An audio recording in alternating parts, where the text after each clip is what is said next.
The official Genshin Impact prequel manga, which came out before the game released all the way back in 2022, is nothing short of an amazing time capsule into a completely different time in Genshin's history, way before the massive success and the deep and sometimes convoluted lore we are now used to. In my previous video, we already went over the first half of the manga story regarding the mysterious serpent of Blackfire incident in Mondstadt and the Fatui's involvement in the worsening safety for the townspeople. Be sure to check it out if you haven't already, as we look into the second half of this manga series. You can skip to this timestamp to skip to my overall thoughts on the entire manga. We left off at chapter 7 of this tale, where we find Lisa confronting Diluc with the fact that the incident they are investigating is linked to the death of his father, and asking Diluc what exactly happened 3 years ago. While in the meantime we cut to the unknown girl also being confronted by the ever-sharp Kaya, trying to find out more about her, as they are also interrupted by Amber and later Jean, informing the group of the same facts Lisa knows. We cut back to 3 years ago as Diluc tells the tale of his father's death. He had just come of age and he and his friends were celebrating as they were interrupted by his father, asking the young man to go home with him. As Diluc and his father leave the tavern, oh my god, horses, they are tailed by an unknown person whilst they talk about Diluc joining the Knights of Favonius. Unfortunately, the pair are ambushed by monsters, and Diluc's father is forced to use a special kind of vision and its dark powers to fight off the monsters, as they are being extra vicious due to the device the unknown person left on the carriage. Unfortunately, Diluc's father dies in the process of defending his son against an evil dragon. As Amber comes to grasp with all this lore dumping, the unknown girl reveals there is also more to this power. Of course, in the next chapter, the unknown girl immediately backtracks what she said earlier, but is of course caught by Kaya as Amber says she also knows something about that fateful day. She was hiding in her grandpa's office, the former Outrider, to try and scare him, but stumbled on others, including Diluc, discussing the death of his father. The Knights wanted to cover up what had happened that night, to give more credit to the Knights and give the people of Mondstadt a sense of safety. This angered Diluc and caused him to leave the Order. Amber does admit that she's kinda unsure how this helps in their current investigation, but it's a good bit of backstory. Kaya concludes that the Fatui surely have something to do with the document with all the burnt edges, and also confronts the girl with her unique interest in it, where she reveals that a friend was experimented on by the Fatui and hopes the paper could help her. Unfortunately, it is written in a language nobody in Mondstadt knows, so Lisa calls upon her teacher from Sumeru. Meanwhile, Jean breaks the news that the Fatui are due to visit the town in 3 days to find the culprit on their own, and that more of those strange devices were found in the entire town, meaning that the Knights have 3 days to finish their investigation during the Ludi Harpastum celebrations. Jean instructs Amber and Kale, yeah, for some reason we kinda know her name now, it just dropped out of nowhere, to help in their search via a special search mission. Chapter 9 actually brings us back to the Doctor first, reading through the letters sent by Mondstadt about the incident and sending one of his underlings to investigate the matter.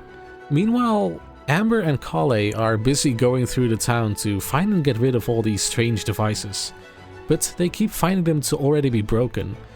The two of them eventually enter in a small discussion about the Archons of Tevat and whether or not they actually care about the people or just the chosen vision holders. Thankfully, Amber knows just the way to show Kale how the wind god Barbados loves his people, with Ludi Harpastum. Here the two partake in games like pile 'em up and ring tossing, talk with the locals, craft flower wreaths, and in general seem to have a great time enjoying the freedom of Mondstadt. That is, until they enter the circus tent for their show. It is here, in chapter 10, amidst these silly clown shows, that Kale feels more and more uncomfortable and kinda wants to leave. Unfortunately, every introvert's worst nightmare comes true as she's chosen as a volunteer to come on stage. She's put in a magic box to be, well, magicked away with a special dagger in it. However, what I can only describe as her PTSD gets the better of her, and she gets brought back to all those times where she was locked away, thrown out of cities, experimented on by the Fatui, and just treated horribly. As Kale is having a genuine mental breakdown, Amber volunteers to find her friend amidst a pile of other wooden boxes. As Amber opens the box, Kale just stabs her with what turns out to just be a prop dagger. Eventually, Kale seems to realize that she's okay here, and slowly comes around to the joy and freedom that Mondstadt brings. However, she loses Amber and runs into Kaya, who in turn takes her to the Hare's Tail Tavern, but Kale does have a kind of a bad feeling about the entire thing. Her bad feeling is justified in chapter 11, where she just gets straight up attacked by Kaya as the voices in her head, the serpent and the black cloud, keep telling her to strike back and kill Kaya. Kale fights back as she just wants to return to Amber and all the joy she just felt. This causes the real culprit of everything, the evil black serpent thing, to emerge from Kale's body, giving her the opportunity to swing the tide of battle. Amber luckily notices the signs of the fight and quickly rushes over to see what is happening, as Kale is completely taken over by her powers. Kale, or more accurately the Black Serpent I guess, gains the upper hand in a battle and almost kills Kaya just as Amber appears. It is then when Kale snaps out of the hold the Black Serpent has over her. Kaya breaks free and Kale asks him to just kill her right then and there. However, Amber swoops in just in time with Baron Bunny and takes Kale away to safety. Are you enjoying the video so far? Consider doing all the silly YouTube things like leaving a like, your thoughts on the Genshin manga in the comments, or subscribing if you haven't yet. And if you really like what I'm doing here, consider becoming a member for as little as €2 or your regional equivalent per month to get your name featured at the end of every video. Right, let's get back to it. Chapter 12 starts with Amber confronting Kale after what happened, as she reveals that she is the culprit behind the incident and starts getting into her edgy backup of acting all powerful. All for Amber to just break it down by telling who the real Kale is, a gentle girl who just wants to help, and thus Amber wants to help her too, as that ancient document has been translated and can help Kale right the wrongs in her life. As the two enter the library of Mondstadt looking for Lisa, they are instead greeted by an unknown person who refers to Kale as the person infused with Archon residue, revealing himself to be from the Sumeru Academia, helping Lisa treat Kale's affliction by essentially putting it into a dormant state. But this also means that if it ever comes out again, it will be much worse. They agree to meet at Star Snatch Cliff the next morning to begin the process. We then cut to Diluc and Kaya, where Kaya confronts Diluc with the information surrounding his father's fake vision, a delusion. Kaya reveals that whilst the Fatui didn't have anything to do with the incident of the Black Serpent, they did do other disruptive things with their weird devices, causing chaos just to swoop in and be the hero themselves at the end of the day. The same thing that happened 3 years ago with Diluc's father. So the two brothers decide to put an end to it in their own special way. Chapter 13 of the manga shows the Fatui having re-entered Mondstadt in search of the culprit of the Black Serpent incident. Alas, no perpetrator was officially found, but the Fatui do not take no for an answer. Their leader talks about how they saw a person in red aid the culprit who is a member of the Knights of Favonius. Kaya, being the master bluffer that he is, says this is true, and that the Knights will do whatever they can to find that person alongside the Fatui. We cut to Star Snatch Cliff, where Kale, alongside Amber and the teacher from Sumeru, begin the ritual to help Kale take control of her illness. As the serpent leaves her body, Kale finds herself drowning and falling into an abyss before being woken up by Amber. The ritual worked, and Kale finds herself seeing the world of Teyvat in a whole new, brighter light.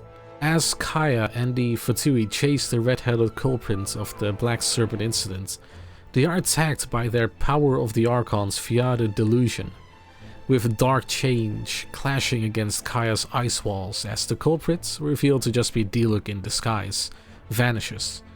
However, the leader of the Fatui has a new target and runs to Starsnatch Cliff, confronting Kale with a wonderful reunion. Now, if you only followed the manga via the English Hoyoverse website, this is where it ends, on a strange cliffhanger that doesn't even have anything to do with the end of the story.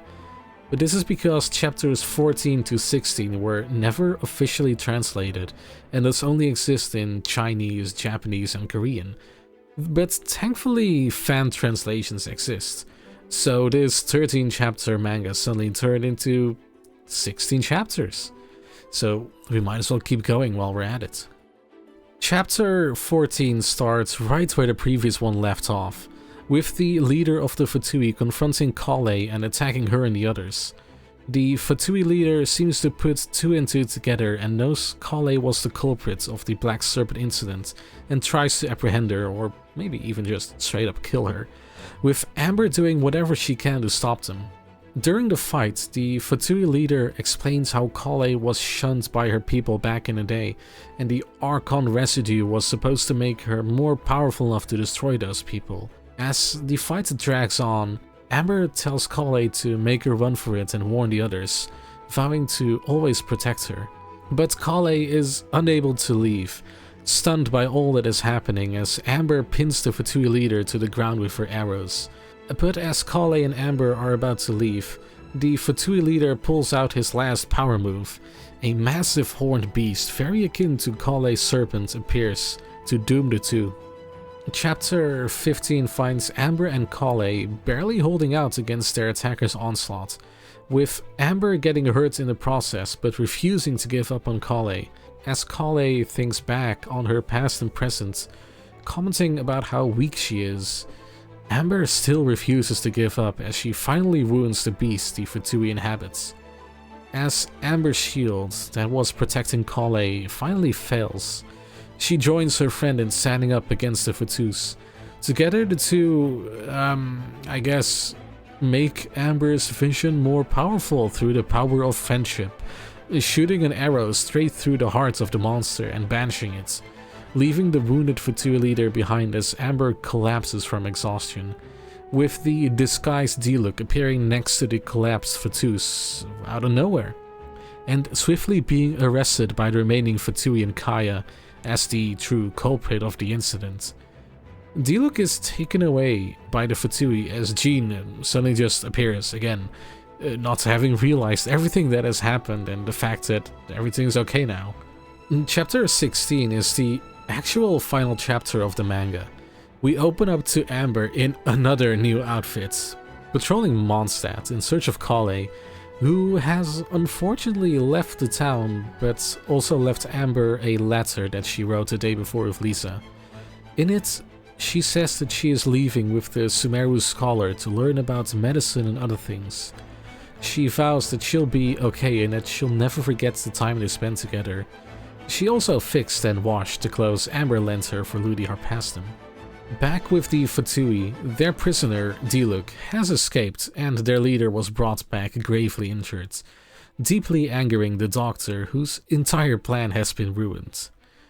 Meanwhile in Mondstadt, Diluc and Kaya meet up in a tavern as Kaya brings him a vase to replace the one that he broke earlier, leaving behind Diluc's old vision in it that he first left behind with the Knights of Favonius, for should he ever want it again. So, when looking at the Genshin Impact manga in a vacuum, without taking into account everything that has happened since in the game, it's a pretty enjoyable tale in Teyvat. The manga introduces us to the world, the magic system, some politics, and some of the most important factions that will follow even now, 5 years into the game. It's also extremely pretty to look at, and really graphic in some cases, especially compared to the game itself. Like, people die left and right and there's blood and real damage everywhere. It's probably just an age rating thing, but the manga helps solidify the more down-to-earth side of the world of Genshin. It also really allows us to get to know the main cast that we meet in Mondstadt, especially Amber, who sort of takes up the role of the protagonist in this story, especially in the later chapters. Others like Kaya get more characterization here than in the actual game.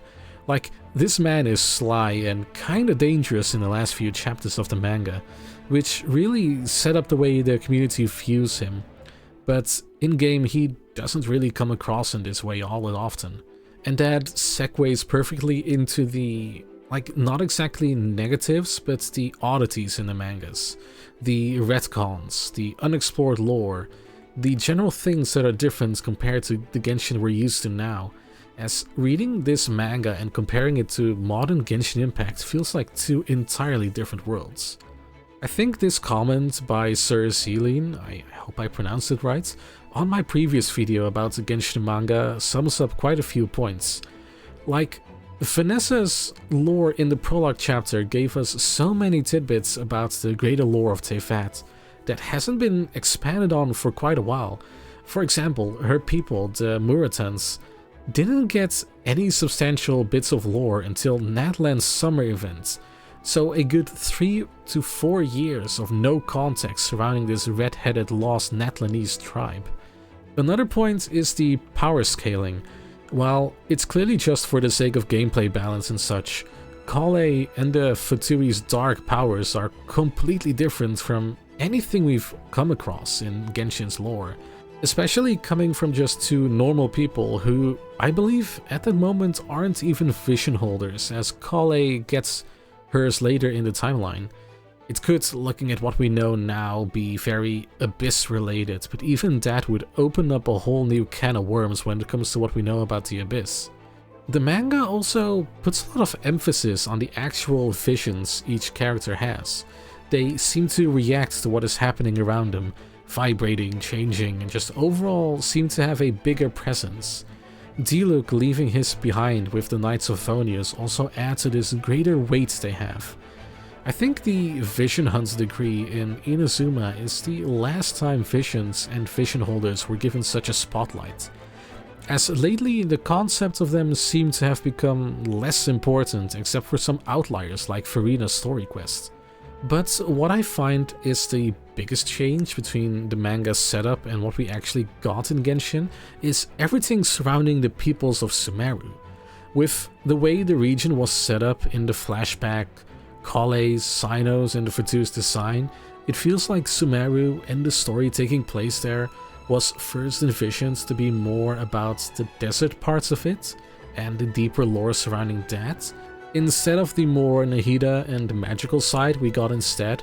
It's not like I didn't like Sumeru's story, in fact I really enjoyed it, but it always felt like the deserts were left behind as kind of an afterthought. But all in all, the Genshin Impact manga is still a great read. It really gives you a very nostalgic and old look back at what Genshin was back in the day. A lot simpler and without the huge world-ending events we're used to now. It just feels, I don't know, kinda cozy. But what are your thoughts on Genshin's pre-release manga, and how do you think it compares to the current lore with all the changes we got? Let me know in the comments below. And if you enjoyed the video, consider subscribing or even joining the channel, as I post regular deep dives and reviews into the games that I love.